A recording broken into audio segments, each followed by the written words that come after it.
আর কয়েকদিন পরেই শুরু হবে যে মাস, সেটা কোন মাস? রমাদান মাস।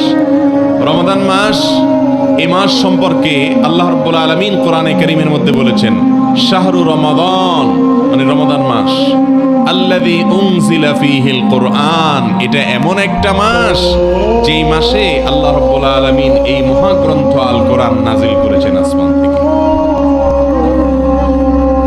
রমাদান মাস ছাড়া বছরে আরো যে 11টি মাস আছে, অন্য কোন মাসের নাম আল্লাহ রাব্বুল আলামিন এই কোরআনে উল্লেখ করেন নাই।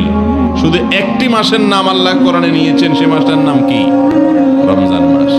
সে মাস শুরু হতে যাচ্ছে আর কয়েকদিন পরেই। আমরা দোয়া করি আল্লাহ তাআলা সে পর্যন্ত আমাদেরকে নেক হায়াত দিন, আমরা যেন রমজান মাসের সমস্ত ফজিলত এবং মর্যাদাগুলো আহরণ করতে পারি।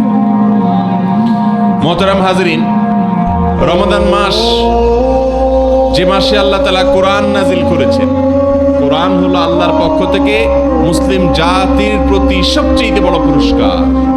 সবচেয়ে বড় পুরস্কারটা দেওয়া হয় সবচেয়ে বড় অনুষ্ঠান করে, ঠিক না ঠিক?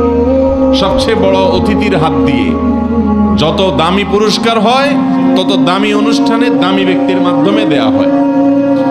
মুসলমান জাতির প্রতি আল্লাহর যত পুরস্কার আছে তার মধ্য থেকে অন্যতম শ্রেষ্ঠ সেরা নেয়ামত এবং পুরস্কার হলো কোরআনে কারীম।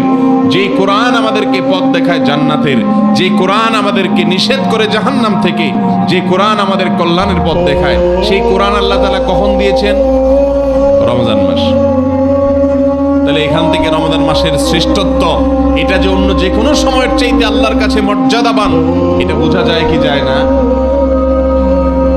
আল্লাহ রাব্বুল আলামিন সেই রমাদান মাসে অনেকগুলো করণীয় কাজের নির্দেশনা দিয়েছেন। তিনি